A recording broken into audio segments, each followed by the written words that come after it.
vendredi le 11, vous m'avez changé de forme bien bila. Donc, awa masolo changé. Kagame Zwimbangu donc Mbila apparemment pe nazo monde mon ami mon nanda ko ça va Mbila vous comprendre que soutien na ba FARDC soutien na ba Wazelendo donc chemise pe ezali na zui tenir mobimba ya ba Mbila parce que tous ala vraiment prêt pour nous soutenir notre pays. Merci de nous suivre na YouTube. Vous allez 89 300 et quelques. Vous nous suivez. Merci de nous faire confiance. Grâce à vous, vous allez Kolandama et Belé. Je reçois des messages. Merci. Alors, ndenge vous appelez Belé na YouTube. Je vais vous demander Boyape et Belé na page Facebook. Donc, tu n'auras pas regretté l'émission. Au courant EKI, Kende Gana Tchombo Beta, MKB officiel. Kende na place ya ko s'abonner, s'abonner na page. Partout au cause la même na Tchombo.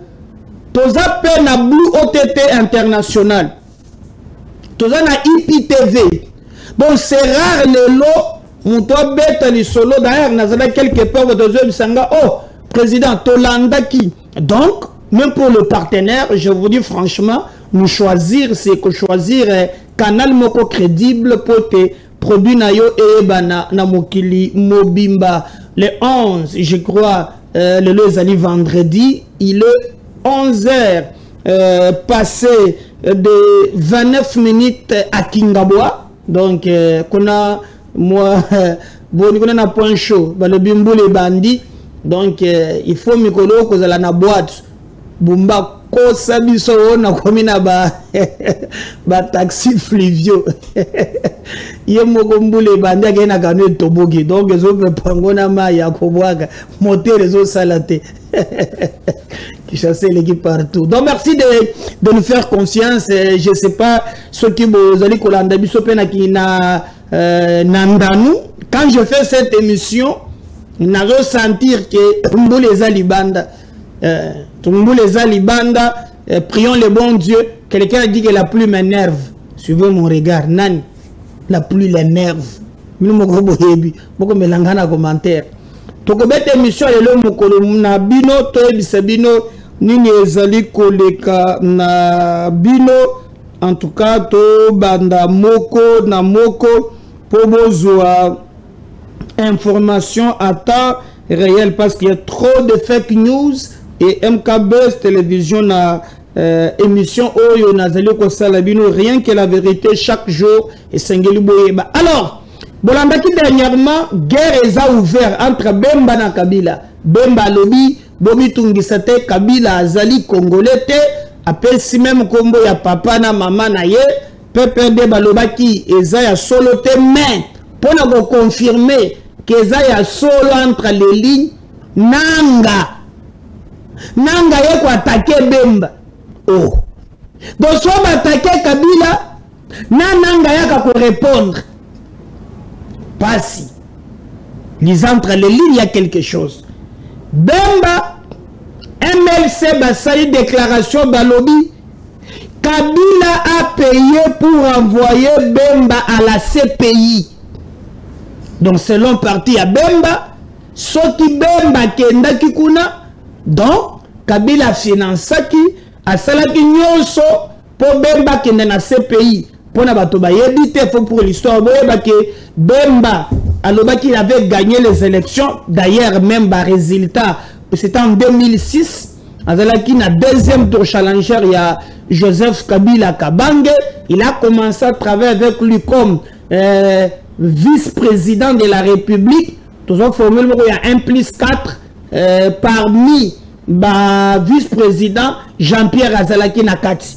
Alors, Kabila Azalaki président. Mais tant qu'on a gagné l'élection, tous les candidats qui sont éliminés, c'est Jean-Pierre Bemba comme challenger et Kabila. Donc, ça y a deux tours. Awa, tu es bindenge le kaki, le MLC Balobi, Soki Bemba a kendaki na CPI, c'est Kabila qui a financé.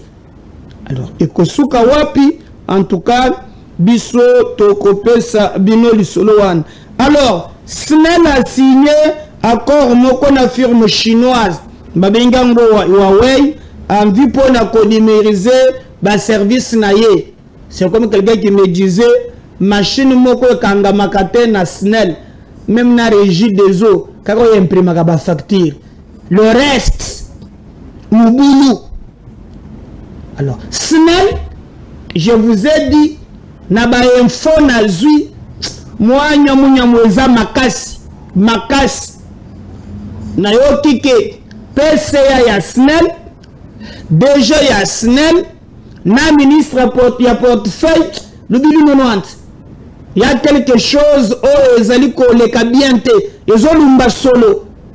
So comme lobi na yebisaki bino na moni ba message na bino ebele na bande komususu je crois que baza batu ya Doudou Fwamba bakomela kinga se yango ke no boya le numéro ezali wana ndenge bobengaki boya kopesa point de vue na bino mena lobby soki boye biso kaka fond de guerre et commis combien ngai da ba information nazwaki na collectaki o bato bapesa ke selaki 26 millions mais auto ki ba commis koloba apparemment 19 millions ngai na lobby tel que muto a détourné mais na lobby kaka soki makoki ezali bayebisa biso mbongo ngo eza combien le reste eza pesa na tina mon côté papa moko babengi le grand Nyao Molière abimi a lobby maye oyo nani asali eberan des escroqueries.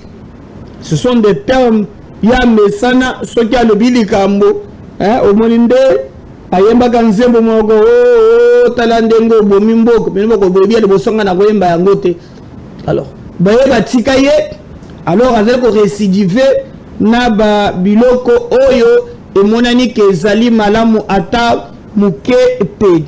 Alors boyeba ke délégation ya République démocratique du Congo na délégation ya M23 ya ba Rwandais bazali ko se retrouver na Doha boyoka cet élément ya Jeune Afrique balobi alors que des délégations congolaises et rebelles sont au Qatar pour poser les bases d'un futur dialogue, les discussions demeurent compliquées.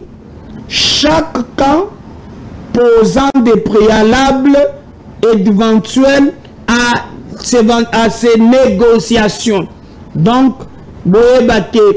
déjà, net bandeko ya Rwandais, bango basengi entre autres qui se queda la déclaration qui veut négocier na bango balobi bato ya zotinde la bango eza bato bayebani te baza na po ya ko engager responsabilité te na komba wana basengi lisusu po na bango banile ba condamnation nyonso oto monaki eleki awa na nzela ya justice basuki wana te baye kosenga balobi na mikolo ezali koya esengeli biloko na bango nyonso babotoli ezongela bango mena ngambo mususu na verite oyo toyoki Kinshasa alobi dialogue ekosalema te aussi longtemps que nanu ba retirer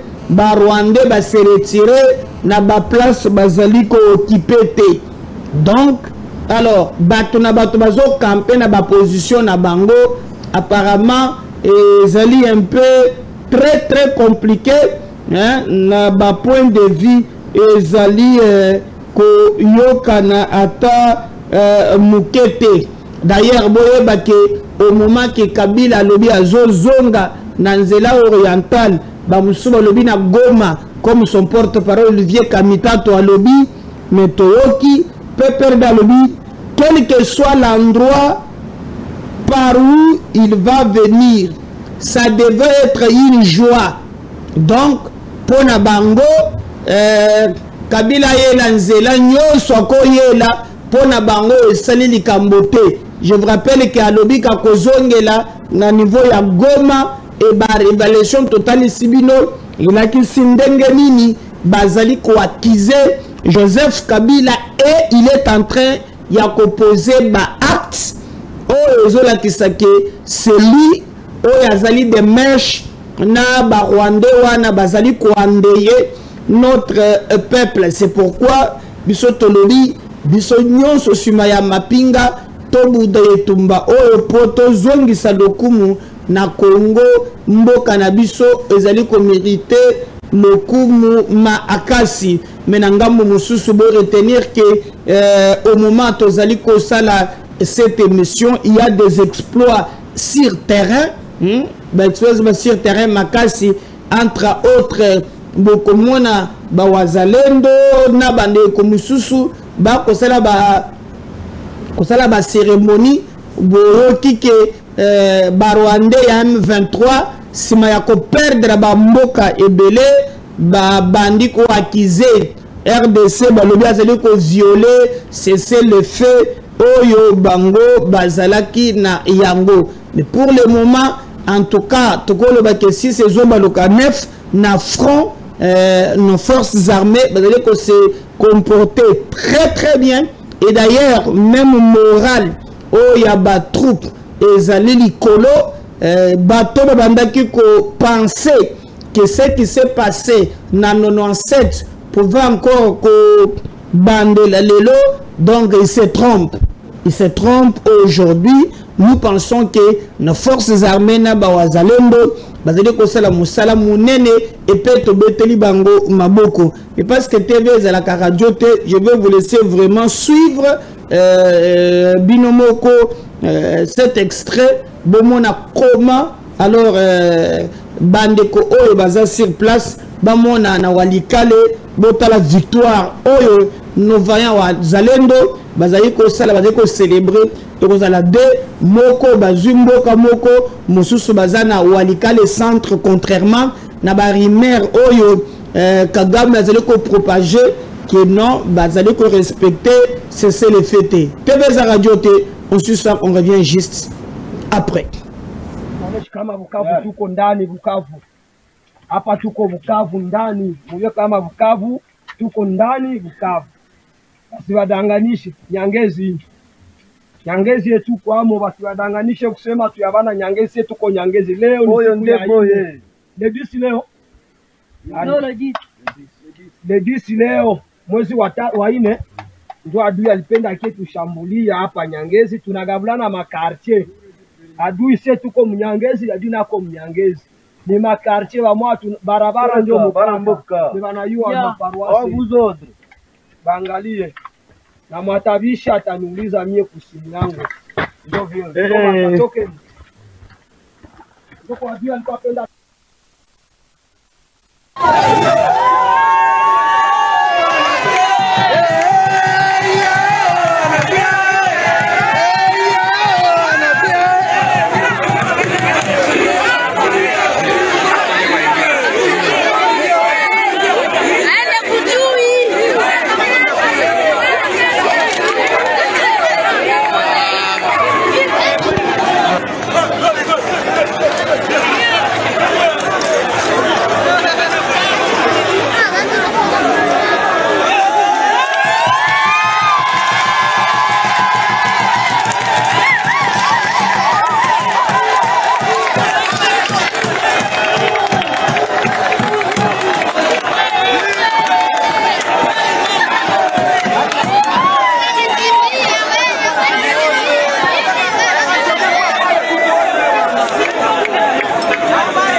bolandi ezali ba wazaleni wona cheli bango kepi nanga pona respecter ba contrairement na rumeur ya Kagame non on a pillé wana eza na walikale hein illustré ngaba batu batawa eza na walikale lelo pillage ezate tala bango wana bakomi walikale eza lelo tala batu nde bazo sepela mais oh makambo nanga na Kagame na Kabila balobi na walikale pillage ezali batu bazo wana eza na walikale. Ne suivez pas ce poison rwandais walikale yango wana lelo esengo peuple lobi Kagame azokosa botala bino moko MKBS télévision chaîne ya vérité to tcheli bino extrait one donc nyonso bozoka na réseau ezali un peu plan moko ya diabolisation o batu bazali ko comprendre et yango te mais il y a aussi un problème. Bon, une consultation est salami. Bon, pour exemple, non, bango po boka nzoto na bango bien po ba solo là. Il faut kaka ambongo atelebi kotoyo chole na batu ya SSC nde boke résultat yeli bango. Tant que ba wana bazate moye ba solo là ezate. Mais comme Zambala la kate soki président Seniko Fulgence Muteba liaki nini ayabini o biso mbeto zaboye financement na biso mibembo toko salaka awa mokili mobimba bafinansaka biso po muto apesaka biso misolo na bakondition mosusu ezali Kagame na Kigali. Alors, et le quoi les comme un pays qui nous agresse, je crois qu'il y a une senga, tu vois la version il y a SSC. Pour battre il y a SSC, bah comme nous connaissons comme Bondi Sayango. Un pays qui nous agresse. Moka ozo sala biso passe. Moka wana yango bamumpe bakondima bakende kozwa musolo epai na bango souple no moya esa linga bwaka a corriger pour avantage ya Congo ezalaka koyeba français so muto ko ndo comprendre akutisa na français abandi no film no partam moya pour comprendre ngo ezali susute yo mona kateba yako ko pouvoir kana lingala ba papa ba mama bandeko soki azwi okomuntu ya consensus okomuntu ya troika stratégique okomuntu ya baterme moko sokopandi me yo yake tolobaka leo lingala obandiko odo obomaka makambo na motema taux d'inflation taux d'inflation ndeni lisusu boma mwa asosala ndunda na ye na sofoko kuna akokomprendre eloko te.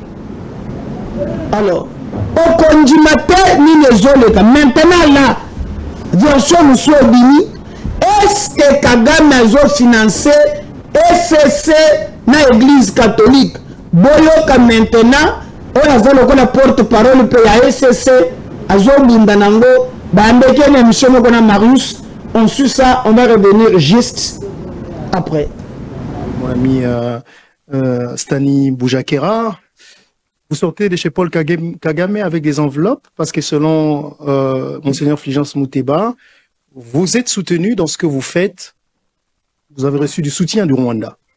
Alors, je pense que cette communication a été mal reprise au niveau de l'opinion publique. Monseigneur Fulgence était simplement en train d'exprimer ce qu'on appellerait le protocole d'État. C'est dire que, d'abord, je voudrais affirmer qu'aucun pays, commençant par le Rwanda, l'Ouganda, le Kenya, le Congo-Brazzaville, l'Angola, pour ce qui est de l'Afrique, la France ou les États-Unis, n'a donné un seul dollar en termes de soutien à l'initiative. Mais vous êtes en train de contredire le Monseigneur Fulgence Muteba. Monseigneur Muteba était juste en train de dire que certains gouvernements ont accompagné notre délégation dans une solidarité. Ça, il a dit, nous avons les soutiens. D'abord, il a commencé par dire que l'église catholique, c'est quand même pas n'importe quoi. L'église protestante, c'est pas n'importe quoi. Vous avez les moyens. Mais après, il faut dire quand même que nous avons aussi reçu le soutien. Il a cité des pays. Voilà, notamment le Rwanda. Voilà ce qui s'est passé. Oui. C'est-à-dire que tous les voyages que nous effectuons, nous achetons nous-mêmes le billet. OK? C'est nous, comme église. C'est chaque église qui achète les billets pour sa délégation. Mais quand on arrive, par exemple, je prends les cas du Rwanda, je vous l'ai dit ici en passant, nous n'avions pas initialement prévu rencontrer le président Kagame ces jours-là. Nous avions l'audience avec le président Ruto. Mais c'est à la demande du président Kagame qui a expressement insisté pour que nous les voyions avant de quitter Kigali. Pourquoi? Parce que pour entrer à Goma, on est passé par Kigali. Nairobi, on a pris Kenya Airways pour entrer là-bas. Alors, puisque c'était à minuit, on devait embarquer à 1h pour arriver à Nairobi et l'audience était prévue à 9h avec le président Ruto. Nous avons expliqué que ce n'était pas possible parce qu'on nous attendait à Nairobi. Et ce sont le protocole des deux pays, protocole d'État, qui ont arrangé les choses pour dire, écoutez, Nairobi est d'accord que vous terminiez avec le président Kagame et une autre audience sera prévue. Et nous étions à 1h du matin. Nous leur avons dit, mais nous n'avons pas prévu dormir ici. C'est à ce titre-là que le protocole d'État, non seulement qui est allé nous loger, mais il y a eu tout ce qu'il y a comme accompagnement du protocole. Notamment enveloppe. Les véhicules. Vous savez, cette histoire d'enveloppe, c'est aussi question de culture. Hein? Ouais. C'est aussi question de culture pour des personnes telles que Marius qui ont vécu sous d'autres cieux. Vous allez vous rendre compte que rencontrer une autorité ne signifie pas avoir une enveloppe. Donc, je pense que les Congolais croient que la culture qui est chez nous, nous sommes allés rencontrer le chef de l'État. On ne croit pas. Comment vous pouvez nous expliquer ce qu'a dit Monseigneur Fulgence Muteba? Ce qu'il a dit n'était pas vrai. Non, c'est ce que je suis en train d'expliquer. Il a dit que je voudrais d'abord, mais vous dites non. Oui. C'est-à-dire, le concept de soutien est allé dans le sens polysémique. Chacun lui a donné son contenu. Et moi, je suis en train de vous ramener aux faits. Ouais. Pour dire ce qu'on appelle soutien, ça commence par les protocoles, déjà au niveau de l'aéroport.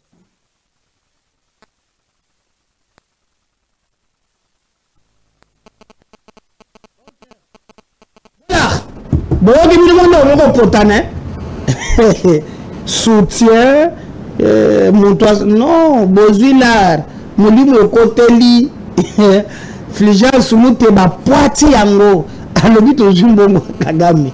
Yo dit français, mon soutien, chacun donne contenu. Le là, mon alingala papa, Bozui, to Bozuité. Donc c'est un débat aujourd'hui, ils ont dit que polluer. Et maintenant, dans le bas, oh. Mais c'est la même église catholique, la même église qui nous dit aujourd'hui que non, et Sengeli pour le dialogue. Tant que nous sommes Batuna Est, Batuni Chola, le but, position Nabiso, et Ningitoti à la Bababa. Mais tant que nous sommes Karimère, que nous avons touché le Swahili, à cause de la même communiqué, qu'il va signer au nom de la Senko. Alors, il y a une négociation, il y a élément confiance, c'est très important. La rhétorique, il y a un principe qui dit de la qualité de celui qui preste. Celui qui est comme locuteur, nous avons mis message. Qualité n'a d'abord. Donc, même l'information, c'est la gâte. Net vieux King Kazanelo qu'on a eu mon gars au sondage les points. Donc mon femme est dans le bureau na yo mon abandon ya tabatu sondage aux premier, aux troisième. Ça ne pas. Même dans la canal na makambo na ye. C'est pour même des médias aux alaka ceux qui ont une information na bango et ça crédible. Même dans cette guerre d'agression, les anaba médias qui travaillent pour le Rwanda. Le par exemple, est-ce que nous avons des sous? Tous 9 villages. Radio Okapi a commis un moutama passe. Azali a 2 jours pour le Kokoma. Est-ce que nous avons comme rien? Comment voulez-vous que nos vaillants militaires vont récupérer Walikale, Nabitumba, Baraboko, France 24, Bassali et les Maniono, les M23 vont se retirer? Soit il va se retirer, pourquoi il va se retirer dans Goma? Comment se retirer dans Bukavu? Est-ce que vous savez que quand je fais cette émission, à rapport à Kavumu, quand la minute est encore, tout le monde va faire des faits. Donc, le mot, pourquoi c'est en français, Makasi, tout ça, et ça au moins très très compliqué. D'ailleurs, vraie version, il est banni. Vraie version, il est banni. Est-ce que vous avez dit que, même quand on fait cette émission, selon l'information, Moussoussou, Kabila, on a bombarté à Koubimela, il y a le Mumbashi. Ça s'appelle en français diversion. Suivant ses compatriotes, Eric Ouemba, qui vous explique ce que Kabila prépare. On va revenir juste après. Parce que Bisso, Tolobaka, mais tout la Kabila prépare l'élément. On suit ça. Eric Ouemba, est-ce que Kabila a gouverné Goma, ton province Moussous? On suit ça. Suite aux pressions diplomatiques, Kagame ne peut plus continuer la guerre en République démocratique du Congo. L'homme fort du Kigali est sommé par les grandes puissances de ce monde de respecter l'intégrité territoriale de notre pays. Face à cette pression, ses alliés à Kinshasa, qui pensaient à travers Kagame prendre le pouvoir à Kinshasa, sont de plus en plus désillusionnés. Joseph Kabila, qui a organisé l'attaque de Goma et de Bukavu, est aujourd'hui en difficulté pour réaliser son rêve de renverser Tshisekedi. Mais maintenant, il imagine un autre plan. Après l'ère gagnante de l'Ouganda, qui a tourné à l'eau de Boudin, Museveni a refusé que son pays sert de base arrière pour la prise de Kisangani. Kabila a un dernier plan que nous allons faire échec. Ce plan, nous l'avons déjà annoncé, c'était justement d'attaquer les Grands Katanga. Prendre les Grands Katanga pour obliger Tshisekedi à négocier avec eux en position de faiblesse. C'est pourquoi il s'est tenu depuis hier une réunion à Harare, parce que Kabila, après avoir été chassé à Addis Abeba pour des activités subversives, a installé son quartier général à Harare, là où son pouvoir et sa famille ont été installés, ont investi beaucoup de richesses. Ils ont tenu une réunion à Harare avec John Numbi pour imaginer comment attaquer les Grands Katanga avec des relais locaux. Et John Numbi, là où il se trouve en Afrique australe, recrute les Bakata Katanga pour attaquer les Grands Katanga. C'est cela le dernier plan de Kabila, parce qu'il ne peut plus progresser avec la guerre. Kagame n'en peut plus. C'est pourquoi ce plan doit pratiquement échouer. C'est comme ça que Kabila voulait aller s'installer à Goma. Mais malheureusement, il a testé l'opinion, toute l'opinion congolaise aujourd'hui s'est levée contre cette option de Kabila de déstabiliser la RDC à partir de Goma. C'est comme ça qu'il imagine comment il peut attaquer directement les Grands Katanga pour renverser le pouvoir de Kinshasa. Parce que Kabila a créé, parce qu'il n'y a pas en réalité une crise politique, mais Kabila a créé une crise. D'après lui, la crise en République démocratique du Congo a commencé en 2021, après la rupture FCC-Cash. Et que Kabila aurait trahi les dits, et Tshisekedi aurait trahi les dits, il doit lui remettre son pouvoir. C'est pourquoi nous appelons à la mobilisation du peuple katangais, qu'on a souvent utilisé dans des moments cruciaux de notre histoire, notamment pour la sécession katangaise. Évidemment aussi pour l'assassinat de Patrice Lumumba et Emery Lumumba. Cette fois-ci, les Katangais doivent dire non. Et Kabila a fait un peu la diversion. Même quand il vous dit qu'il va s'installer à Goma, c'est une diversion parce que nous, d'après nos informations, depuis la prise de Goma, Kabila fréquente régulièrement Goma, où il est logé dans sa résidence. Sa résidence est aujourd'hui gardée par le M23. Kabila, c'est lui le parrain du M23. Ce n'est plus un secret. Et nous allons continuer à vous faire des révélations pour décourager, pour faire. Il n'y a pas en réalité une crise politique, mais Kabila a créé une crise. D'après lui, la crise en République démocratique du Congo a commencé en 2021, après la rupture FCC-Cash. Et que Kabila aurait trahi les dits, et Tshisekedi aurait trahi les dits, il doit lui remettre son pouvoir. C'est pourquoi nous appelons à la mobilisation du peuple katangais, qu'on a souvent utilisé dans des moments cruciaux de notre histoire, notamment pour la sécession katangaise. Évidemment aussi pour l'assassinat de Patrice Lumumba et Emery Lumumba. Cette fois-ci, les Katangais doivent dire non. Et Kabila a fait un peu la diversion. Même quand il vous dit qu'il va s'installer à Goma, c'est une diversion parce que nous, d'après nos informations, Depuis la prise de Goma, Kabila fréquente régulièrement Goma, où il est logé dans sa résidence. Sa résidence est aujourd'hui gardée par le M23. Kabila, c'est lui le parrain du M23. Ce n'est plus un secret. Et nous allons continuer à vous faire des révélations pour décourager, pour faire échec à ces plans sataniques de Kabila contre la République démocratique du Congo. Restons fermes avec les pactes républicains de Sun City et refusons les pactes sociaux des évêques. C'est pas le projet ya Pamba ya Lukuta, nous croyons d'ailleurs car je fais cette émission, Jacqueline Chabani Azali ministre intérieur Azala Lubumbashi, je crois que Komeka Kosala Musala o Sengeli pour empêcher Plawana diabolique, et nous pensons aussi que par la grâce de Dieu et le Gwaneko Simbate, ce pays n'appartient pas à Kabila. Nous nous zoate papa otonde le la kingakati tu oko fait la chambre musoko ko tate nous ko konate bangando e tu lo ga mingi to ba espèce ya banyama mususu et nous on a kingakati ni le ngozo ressources, et ce pouvoir vous avez géré le pays au zongo na nzela ya makila ba congolais, c'est inadmissible. C'est inadmissible. Les gens m'ont hein?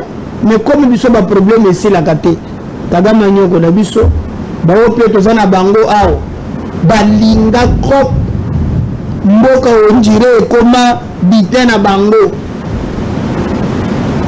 Isolo moko ezana se ao, zandu ba mama bako kokota te. Les numéros sont affichés dans l'écran, na cause de message, il pleut. Même vos appels, j'ai beaucoup de messages, il faut attendre, mais même vos appels, c'est l'exercice ensemble. Les camboyazans de commis problème. Balobi Gentini Ngobila, na passé na biso sa père, Godon Poi. Bapumoli qui chasse ça. Va vendre Zando Misole Kokende 30 ans. Na lobaka la fois passée na Zando wana mutoboko azalaki na libale ba nyobenga ye Hassan. Hassan pas le pays yaye et si la kate umela mbula na mbula Gentini aye na o yaye pe. Alors selon l'information, Zando apparemment c'est Sili. Ne compte si qu'on a quatre problème. Pour Tuba Kota na quatre. Bakomi côté Kamesa na $60. Au PC garantie par mois $60. 1 mètre. Ça dépend maintenant mounene na Okolingela. Alors tu fais x7 parce que vous 6 mois à garantie, na mogo ya commission. Bon quand alors baso son bon one. Donc maman avec na zando côté comme one dendi na ye. Alors d'abord garantie à $420 et qu'à la fin chaque mois à commande ko faut $60. Mbongo wane ko kende na compte ya l'état ba kozwa te. Et qu'on compte et qu'on ait un compte et là comment on va bengi so gema baneni basale likambwana ezali Godon Poi na Gentini Ngobila Mbaka to simbi sapongi alala kata simbi sakapongi nzoka pongi ngozala ba makambo mususu. Alors face na ba vérité one Goda et les Français, ils vont vous embrouiller dans la macroéconomie, dans le taux d'inflation. Tout na makambo ya Zando, ba mama ba kopeka mokoli. C'est simple. Nous sommes pas français. Nous sommes pas français. Godon Poi. Est-ce que moteki Zando na biso pour 30 ans? 30 ans, j'en ai fini. La grande anda beta na 30 ans. Kaka sojo mto banda ko zombo nyos. On suit ça. On va revenir juste après. Godon nous explique Makambo Salagina, Gentini Ngobila. On suit ça. Je voulais dire que tout ce qui se raconte sur le dossier Grand Marché, c'est faux. Les montages financiers sur le Grand Marché a respecté toutes les lois de la République. Et je constate avec malheur que les gens qui en parlent sont techniquement très faibles. Aujourd'hui, une autorité m'a envoyé les communiqués des deux ONG, l'ODEP et la LICOCO, qui s'appuient sur un rapport de la Cour des comptes. Et là, j'ai compris que nous sommes perdus. La Cour des comptes de la RDC ne sait ni compter ni lire. Cette Cour nous a envoyé de faux rapports sur les dépenses en mode d'urgence. Tout le monde le sait. Les dirigeants de cette Cour des comptes ne s'entendent pas sur l'interprétation de leurs propres textes. Lorsque vous vous renseignez dans les dossiers Albert Youma, la Cour des comptes avait pris des mesures conservatoires qui ont été tout de suite levées par le Conseil d'État parce qu'on n'avait pas respecté la procédure. Regardez les véhicules de fonction des responsables de la Cour des comptes. Regardez les montants qui est sorti du Trésor et la nature des véhicules qu'ils ont. C'est le jour et la nuit. Une Cour des comptes qui fonctionne de cette façon-là, ailleurs on appelle ça la Cour des comptes des cons. Donc ils n'ont pas qualité de se prononcer sur les dossiers marché. Je ne vais pas entrer dans les détails. Quand nous avons initié ces projets, presque tous les auditeurs n'y comprenaient rien. La seule personne qui a compris ces dossiers, qui l'a maîtrisé, c'est Gilles Alinguete, le chef de service. Donc je demande à toute cette racaille qui nous diffament inutilement, si elles veulent vraiment se renseigner, qu'elles aillent voir l'IGF Gilles Alinguete, parce que pour moi, c'est le seul auditeur qui a compris la puissance technique qu'il y a derrière ça. Parlant de ces deux ONG, elles n'ont aucune qualification réelle en matière de finances. Ces deux ONG cherchent à me régler des problèmes. Pourquoi? Parce que la LICOCO, nous sommes entre 2016 et 2017. À l'époque, je suis directeur conseiller de Rouguiza, l'ancien DG de la DGDA. Ces gens-là sont venus pour escroquer Rouguiza. J'ai dit, là où moi je suis, le vol ne passe pas. C'est pourquoi vous le voyez agité. S'agissant de la fameuse ODEP qui maîtrise bien sur les finances publiques, j'ai des éléments sonores où certains membres de cette ONG me présentent des excuses parce qu'ils m'avaient diffamé, parce qu'ils étaient instrumentalisés par les gens. Que la population sache que les gens qui parlent du grand marché, c'est seulement par haine. Pourquoi ils sont instrumentalisés? Par ceux qui veulent s'approprier les marchés. Nous avons construit ces marchés pour les petits peuples. Mais il y a un groupe de gens qui harcèlent les constructeurs parce qu'ils veulent prendre tous les magasins d'étalage, donner à leurs copines. Nous n'accepterons pas ça. Et ce sont ces gens, ils travaillent avec un dirkaba de l'institution dont je ne veux pas citer les noms, mais ils ne me connaissent pas bien. Ils ont fait ces montages pour nous diffamer inutilement. C'est eux qui ne comprennent pas. Lorsqu'on vous dit qu'il faut que l'État gère les grands marchés, mais nous sommes en BOT. BOT veut dire Built Operate and Transfer. Ce sont des notions scientifiques. Il n'y a pas de PPP où l'État gère. Ne suivez pas ces mensonges. C'est de l'acharnement. Ce sont des gens qui ont été achetés pour nous diffamer. Et il y en a qui sont jaloux parce qu'aujourd'hui la population en parle. Quelqu'un m'a dit, on peut ne pas vous aimer, mais vous avez laissé vos empreintes sur la ville. Dans leurs mensonges, c'est référent au rapport de cette Cour des comptes qui dysfonctionne. Ils citent un rapport dans lequel ils disent que au mois de mars 2022 et au mois d'avril 2023, l'hôtel de ville de Kinshasa aurait versé sur mon compte privé sur 700 000 $. À quel titre et pour quelle raison? Ça, c'est mon chéquier. Donc, je vais vous donner les numéros de mon compte en francs congolais. Je ne sais pas si vous savez les zoomer. Vous allez mettre ça sur cette vidéo. Je demande à quiconque de passer à la Raw Bank. Il verra que pendant tout mon mandat, je n'ai jamais reçu un paiement sur ce compte venant de l'hôtel de ville.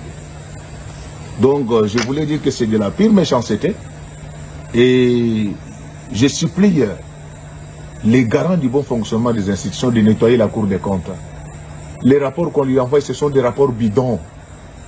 Tout le monde veut devenir Gilles Alinguete, même ceux qui n'en ont pas les capacités. Comme Alinguete a fait son nom, il a son aura, tout le monde veut maintenant faire comme Alinguete. Dès qu'ils font ces rapports bidons, ils achètent quelques ONG, quelques journaliers, parfois ivres du chanvre et de l'alcool surdosé, pour nous diffamer. Donc nous sommes habitués à ce genre de choses. Qu'ils les veuillent ou pas, ils doivent ouvrir les grands marchés. Et j'ai la liste de ceux qui occupaient ces marchés lorsque nous l'avons détruit. Si on ne donne pas de place à ces gens-là, je vais faire sortir 4 millions de personnes dans les rues de Kinshasa. Ok, on commence à BOT. BOT, on est en français. L'oban à lingala. Maman mokolo ndunda comprendre. Bater au bioté, banini. Yo comme tu sais, je vous dis la vérité. Naba makambu nyonso alingeta sele na betela yo maboko. Mais pour la ville ya Kinshasa, ngana soupçonna galingeti. Ngai soupçonna galingeti. Je peux vous donner des éléments. Dans ma province Moussous, il y avait un gouvernement de la Tanganyika. Oh, on a mona alingeti à Salaba audit. À tenir ma point de presse jusqu'à ce que Bengana bakoisa gouverneur wan na kotanga ba province belé na monakango na bani mais na Kinshasa je n'ai pas senti alingeti ce qui cadre ya mpangi plus mpangi ngana ko confirmer le wandenge wana te pona zala ba preuve te. Est-ce que vous savez que na ville ya Kinshasa mbongo mbunga na BGRK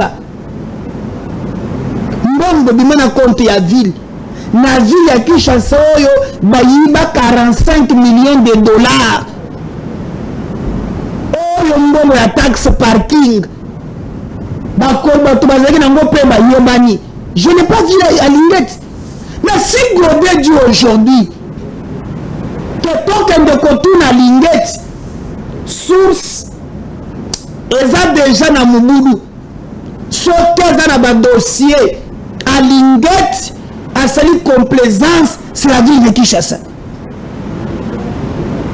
Comment on peut nous expliquer que société est pour être à 1000 francs? Baya badefi, bazu ville loko la caution. Bango bazu mbongo, ville azu ba taxe oyo, taxe à consommation après si bango. Lolo tozo kake, bakozwango 30 ans. De na lingette pour biso tozo mona te tozo comprendre le côté à cela yoka godé bioté na ko chaka tabia batu na nzela nyoza la théâtre te ah papa godé nyoza la théâtre te nyoza la théâtre te nazo quelques appels il vous plaît. Est-ce que Penza vous pensez que Zando wane ezapo na petit peuple ou bien français côté à bioté et goda betia ou bien nous comprendre l'eau. Est-ce normal le log me jette de ping-pong Jantinia bois que la oyo bois que la oyo je sais pas les kambango ko souke la wap. Je vais commencer à lire vos messages de comment quoi lobby de Comédard bonjour s'il vous plaît. Ngai na bandaki kote kana Zando moma wana babuka kizando na bungisa lupangu na ngai na bank melelo poto zongela ekomi to futa mbongo ezaki moyibi chef de l'état atala likambo wana. Donc je vais continuer à lire vos messages et recevoir aussi vos appels. Na moment comment bozo la situation ya Zando toko soka nango wapi. Alors ndeko mso lobby bonjour ndeko Médard ezangai Anatole depuis Bumbu. Ezo sala passe pour na bakonzi na biso bazana mawate ya peuple awa ndeko na ngai mai etondi nzela bon etondi moyen ya ko longola yango ezali te. Voilà, on va nous battre toujours continuer encore ya kokoma de komoko alobi papa Médard s'il vous plaît la fingi godé moyen ya kotanga mafinga ezate français na ya lobby so yebi français te le dictionnaire za stratégie bazalaka nango oui comment vous trouvez dossier ya Zando komi muto abwakele mususu ndoko moko a lobby akomelinga depuis Kimbanseke lobby eza passe komona makambo ezoleka na mboka na biso mais biso nde soki bazwi biso tokei prison tala nde bazoloba français alors que balie mbongo na biso. Bon, c'est ça tout un message mosusu ndeko mosusu azali monsieur Baizadio Luzolo akomeli biso na pompage alobi ndeko Medar mawa mingi pona bakonzi na biso ebongo yo Gentini bako benga ye te bosufo babenga ye wana esengeli na ba cadre mosusu ndeko mosusu akomeli biso na lingwala alobi ndeko na ngai merci mingi même biso awa na wenze ya kalembelembe muyibi eleki. Donc ba vérité ezali mingi quelqu'un m'écrit pour na situation bato bazali kolekela donc tozali tokozongela yango na ba numéro mosusu donc restez branchés. On va reprendre les appels et les messages na ba numéro mosusu ezali koya parce que TV ezala kapengonga ngai na bino on te retrouve tout à l'heure na ba numéro mosusu et tire le diable par la queue. Merci, bye.